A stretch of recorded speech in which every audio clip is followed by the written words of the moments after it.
Hello guys, the depth queen स्वागत करती है अपने डार्क डेप्थ वर्ल्ड में। और आज मैं आप लोगों के सामने एक बार फिर से हाजिर हुई हूँ एक और मूवी लेकर। ये मूवी अंडररेटेड तो नहीं थी अपने टाइम की, बहुत बड़ी ब्लॉकबस्टर हुई थी, लेकिन मैं ये कहूँगी कि आज शायद इस फिल्म के बारे में बात नहीं होती है, क्योंकि ये फिल्म आई थी 1997 में। तो काफ़ी साल हो चुके हैं।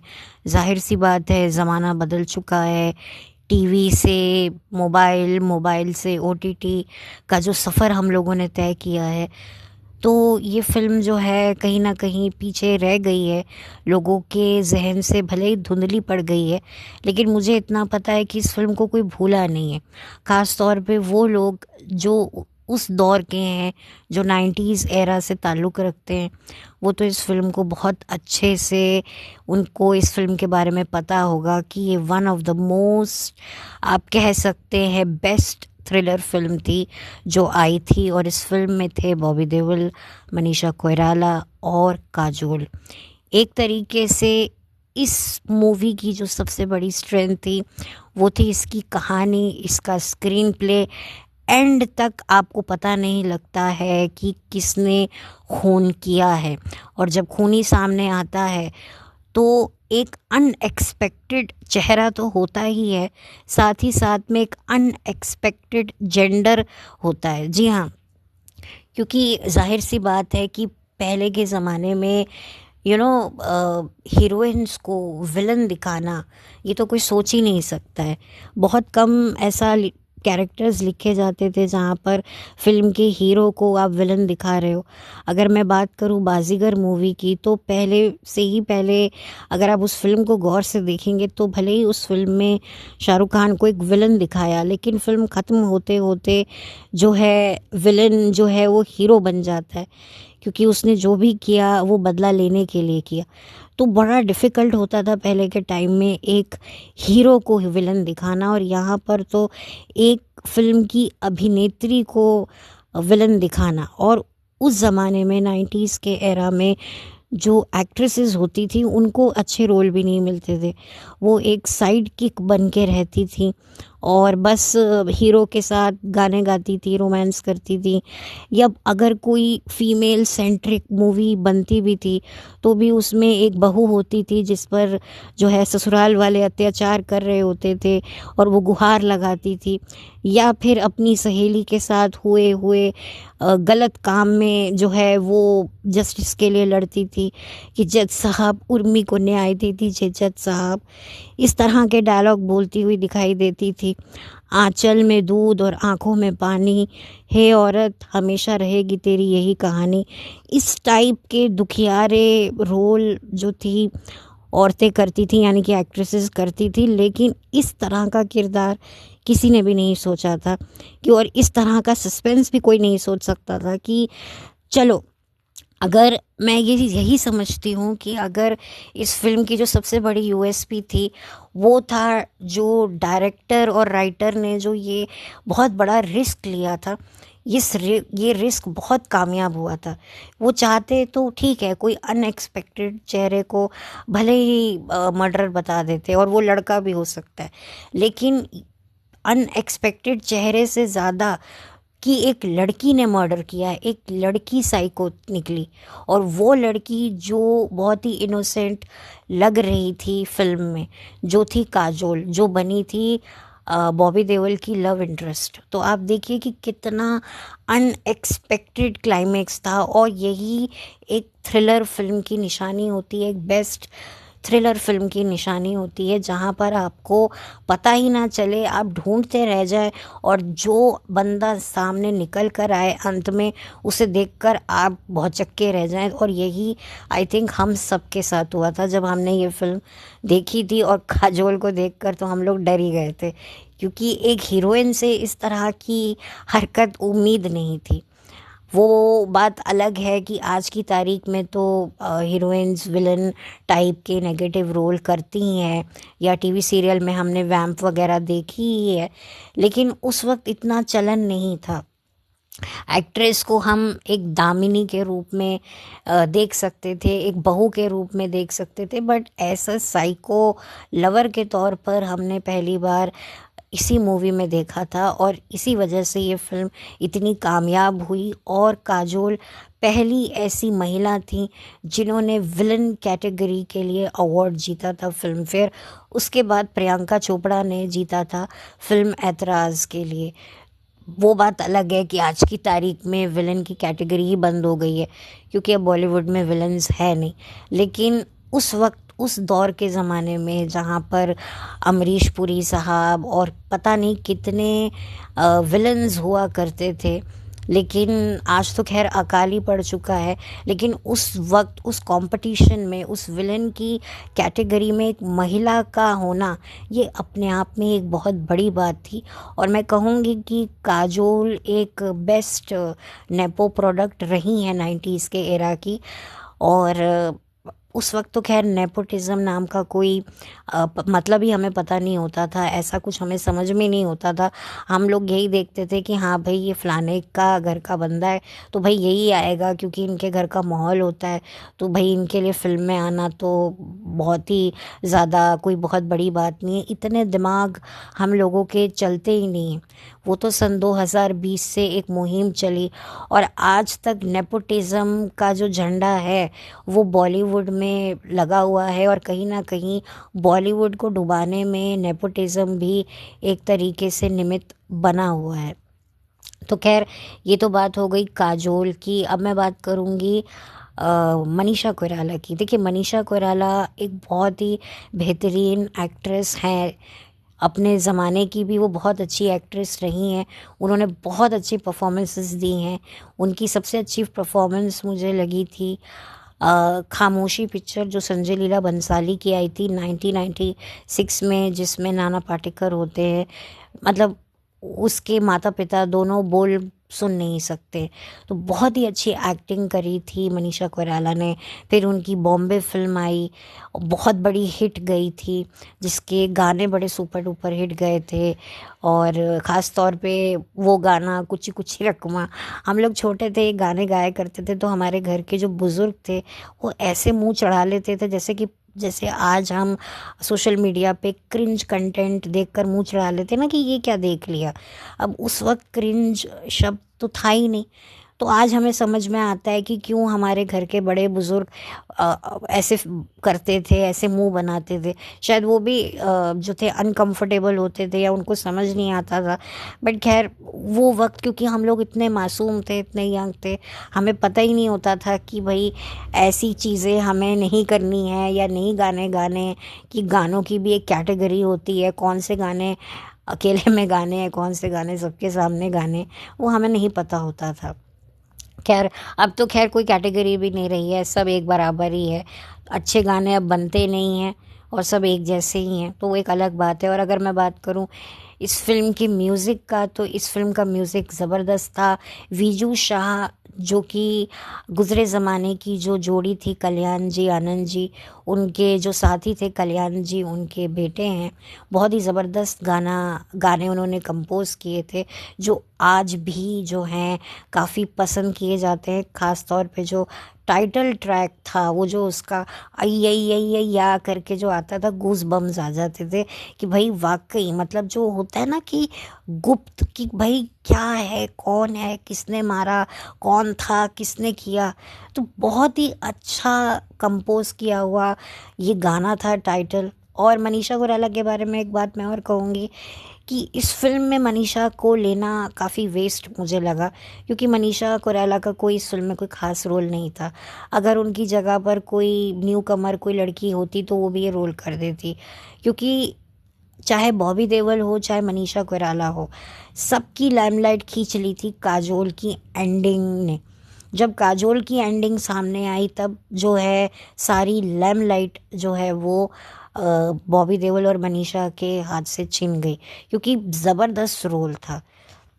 हालांकि काजोल की सच्चाई एंड में ही पता चलती है, लेकिन जब पता चलती है तब जी सारी बाजी ही पलट जाती है।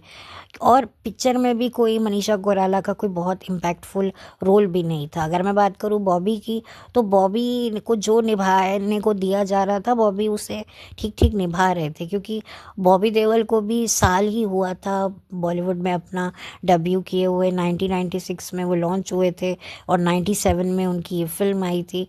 तो एक तरीके से बॉबी तो अपने करियर में मतलब उनको अच्छी फिल्में भले ही मिल रही थी, लेकिन मैंने जैसे कहा कि उन अच्छी फिल्मों से वो नाम नहीं मिल रहा था जो एक एनिमल मूवी करके उन्होंने नाम कमा लिया, जिसमें उनके कोई डायलॉग्स भी नहीं है। आप ये देखिए, सारी पिक्चर गुप्त में बॉबी देओल अपने हुए षड्यंत्र को ढूंढ रहा है, कर रहा है, किसने मेरे सौतेले बाप को मारा है, मैंने नहीं मारा है।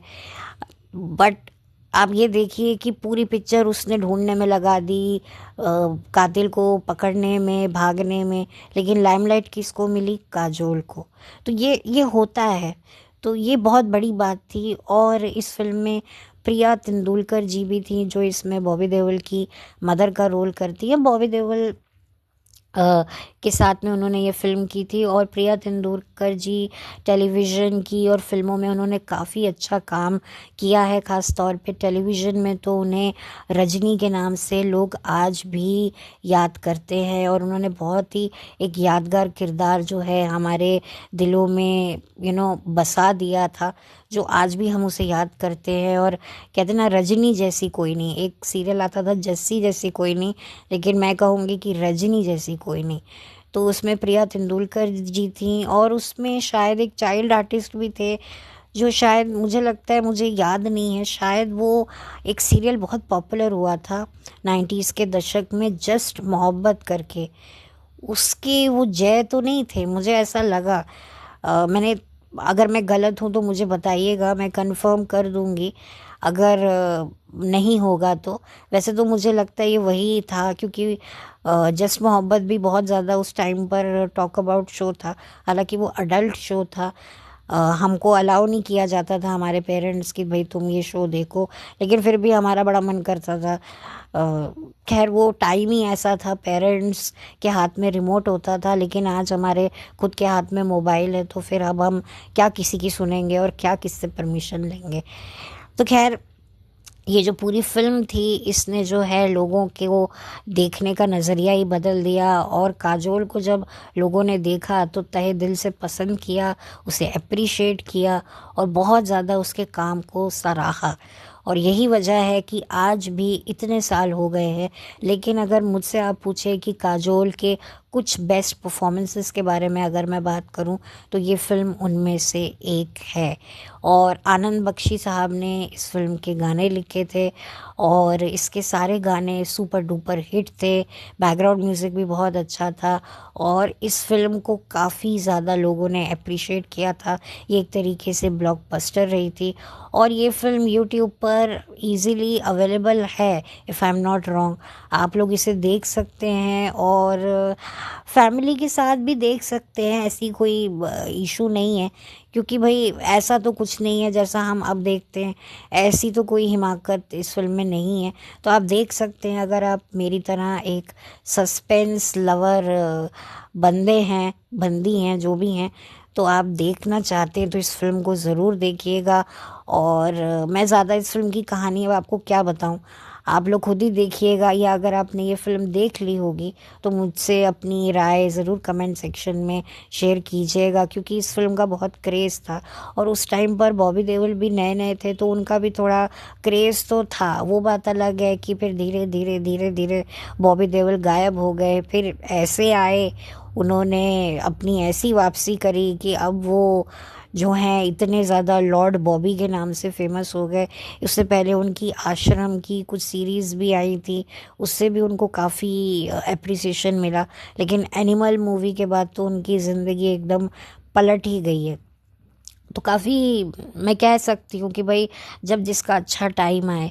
और मनीषा कोइराला को तो आपने हीरा मंडी में देखा ही है कि कई साल बाद जाकर उनको अपने करियर में इतने अच्छे ब्रेक मिला उनको। संजय लीला बंसाली ने ही, जिनके साथ उन्होंने खामोशी द म्यूज़िकल फिल्म की थी, उन्होंने ही उन्हें ब्रेक दिया, और काफ़ी अच्छा ठीक है, अपने हिसाब से उन्होंने ठीक ठाक काम किया है।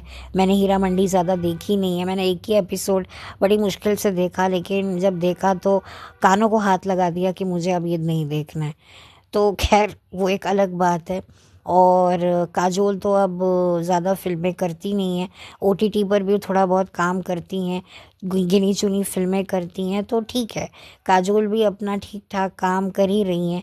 कोई बहुत फिल्मों में तो अब वो इतनी एक्टिव नहीं है, लेकिन यस, काजोल ने अपने करियर में बहुत अच्छा काम किया है और उनको बहुत अच्छा काम मिला भी है। वो आई थिंक काफ़ी खुशकिस्मत रही हैं कि भाई एक्ट्रेस होते हुए भी उनको इतने अच्छे रोल मिले हैं, क्योंकि बहुत कम ऐसी एक्ट्रेसेस होती थी जिनको फीमेल सेंट्रिक रोल मिलते थे, और वो भी डिफरेंट तरीके के। तो काजोल उनमें से एक हैं। वो रोने धोने वाली लड़कियां या प्यार में पागल लड़कियों वाले रोल नहीं, बल्कि ऐसा रोल करना जिससे भाई इंसान की जान पे बना है। तो ये बहुत ही बड़ी बात थी, और ये बहुत बड़ा मैं काजोल की लाइफ में एक अचीवमेंट मानती हूँ। काजोल का तो नहीं मुझे पता कि वो इस रोल को कैसे देखती हैं, बट यस, मैं इसे समझती हूँ कि काजोल बहुत ही ज़्यादा खुशनसीब थी कि जिनको अपने करियर में इतने अच्छे रोल मिले। आई थिंक रानी मुखर्जी और काजोल मुझे दोनों ही एक बराबर लगती हैं, कि दोनों कज़न सिस्टर्स हैं और दोनों ने बॉलीवुड में अच्छे रोल्स किए हैं, यादगार रोल्स किए हैं, और बहुत ही कठिन रोल किए हैं, और उन कठिन जटिल किरदारों को बहुत ही सहजता से और बहुत ही नेचुरल तरीके से उन्होंने किया है, जो आज भी हमारे जहन में है। चाहे वो रानी मुखर्जी का ब्लैक का किरदार हो, जहाँ पर वो ना देख सकती थी, ना बोल सकती थी, ना सुन सकती थी, ऐसी लड़की के उन्होंने किरदार निभाया। और वहीं काजोल जो एक सनकी साइको लवर हैं, जो अपने हीरो पर आंच भी आने नहीं देती हैं, और जो भी उनसे टकराता है वो उनको ख़त्म कर देती हैं। तो खैर, ये फ़िल्म को मैं और ज़्यादा डिस्कस नहीं करूँगी। मैं चाहूँगी कि आप लोग ये फ़िल्म देखें, और काफ़ी हद तक तो मुझे लगता है ये फ़िल्म लोगों ने देखी होगी, क्योंकि ये सैटेलाइट चैनल पर बहुत आती है। तो बट स्टिल, जो लोगों ने नहीं देखी है वो लोग ज़रूर देखें, और पॉसिबल होगा तो मैं इसका लिंक डिस्क्रिप्शन बॉक्स में डाल दूँगी। कोई दिक्कत की बात नहीं है। मैं खुद चाहती हूँ कि अच्छी बेस्ट फिल्मों को ज़रूर देखा जाए, और ये तो वाकई बेस्ट थी, और काफ़ी ज़्यादा ब्लॉकबस्टर फिल्म थी, और इसको बहुत ज़्यादा अप्रिशिएट भी किया। इसे अवार्ड भी मिला, काजोल को मिला बेस्ट विलन के तौर पर। तो आप सोच सकते हैं ये पिक्चर कितनी ज़बरदस्त गई है। आई थिंक ये थ्रिलर मूवी की एक अपनी ही एक बात थी, जो शायद बात आपको आज की थ्रिलर मूवी में नहीं मिलेगी। हिंदी की मैं बात कर रही हूँ, और ये फिल्म भी किसी नॉवल से इंस्पायर थी, लेकिन वही वाली बात है कि इंस्पायर होने के बावजूद भी ये मूवी जो है, इतने साल हो चुके हैं लेकिन लोगों के जहन से ये एक्सपायर नहीं हुई है। किसी न किसी को तो, मुझे, मैं ये ऐसा यकीन रखती हूँ जो मेरे उसमें हैं, यानी कि जो मेरी तरह उस दौर के वासी हैं, उस दौर के प्राणी हैं, 90s के एरा के, तो वो तो डेफिनेटली देखेंगे। मेरी तरह 90s लवर है तो डेफिनेटली जो है उन्होंने ये फ़िल्म देखी होगी, और इसके गाने भी खूब सुने होंगे, गुनगुनाए होंगे, और ये जो टाइटल सॉन्ग की जो ट्यून है उसको अपनी रिंगटोन भी लगाया होगा। तो ये सब किया ही होगा। तो खैर, बस अब मैं इस फिल्म को बंद करती हूँ, फिल्म को कह रही हूँ, अपने पॉडकास्ट को बंद करती हूँ। वाकई बातें तो बहुत करनी होती हैं वीडियो स्टार्ट करने से पहले, कि ये भी बोलना है, वो भी बोलना है, लेकिन जब रिकॉर्डिंग ऑन होती है तो फिर अपने आप ही चीज़ें निकलती चली जाती हैं। फिर जब बंद होती है तो लगता है अरे ये नहीं बोला, वो नहीं बोला। लेकिन मैंने जितना भी बोला है, आई थिंक मैंने काफ़ी बोला है इस मूवी के बारे में, और वाकई ये फ़िल्म बेस्ट थ्रिलर फिल्म है, और वाकई बहुत अच्छी फिल्म है। और जो भी अपनी ज़िंदगी में एक थ्रिलर फिल्म बनाना चाह रहा है तो डेफिनेटली इस फिल्म से ज़रूर सीखे कि भाई एंड ऐसा होना चाहिए जो आपको 2 दिन तक जो है वो हिला के रख दे, कि भाई ये हमने क्या देखा। हिला के मतलब ऐसा नहीं कि आपकी मेंटल स्टेट ख़राब कर दे, लेकिन एक होता है ना कि वाह यार क्या देखा, ये होना चाहिए। तो खैर बस अब एक ही बात को बार बार तो मैं रिपीट नहीं करूँगी। अब मैं इस वीडियो को बंद करती हूँ और बहुत जल्दी आप लोगों से मिलूँगी एक नए वीडियो के साथ। तब तक के लिए हैव अ ब्लेस्ड डे।